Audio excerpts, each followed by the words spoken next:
Class 10th वालों एक question पूछा जाता है कि prove that √5 is a irrational number. Most important question है बेटा, ठीक है।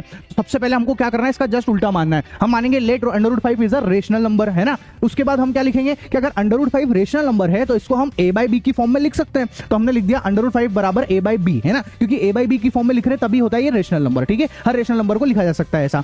अब यहाँ पे a और b जो है कोप्राइम नंबर है। कोप्राइम नंबर का मतलब ये होता है कि इनका HCF 1 आएगा, मतलब ये दोनों ही नंबर जो है सिर्फ 1 से ही डिवाइड हो सकते हैं, 1 के अलावा ये किसी भी नंबर से डिवाइड नहीं हो सकते, ये कहने का मतलब है इसका, ठीक है। ऐसा अब यहाँ पे मैंने क्या किया, 5 को इधर पहुंचा दिया तो √5 भी बराबर a हो गया। फिर आप देखो यहाँ पे हमने दोनों तरफ स्क्वायरिंग कर दी। स्क्वायरिंग करने के बाद में यहाँ पे हो गया √5 का स्क्वायर 5, b का स्क्वायर b स्क्वायर बराबर a स्क्वायर, ठीक है। अगली स्टेप में हमने क्या किया कि यहाँ से इस 5 को नीचे पहुंचा दिया, डिवाइड में कर दिया, तो b स्क्वायर बराबर a स्क्वायर बाय 5 हो गया यहाँ पे। अब आप इस बात का मतलब समझो, a स्क्वायर बाय 5 का मतलब है कि 5 जो है वो इस a स्क्वायर को डिवाइड कर रहा है। अगर 5 a स्क्वायर को डिवाइड करता है बेटा तो 5 जो है वो a को भी डिवाइड करेगा, हमने आपको बता रखा है, ठीक है। तो यहाँ पर 5 जो है वो a को डिवाइड करेगा, तो इसलिए हमने लिख दिया a/5। अब ये जो 5 है ये इस a को डिवाइड करेगा तो कुछ तो आंसर आएगा ना, तो हमने अपनी तरफ से मान लिया कि भैया वो आंसर c है, ठीक है।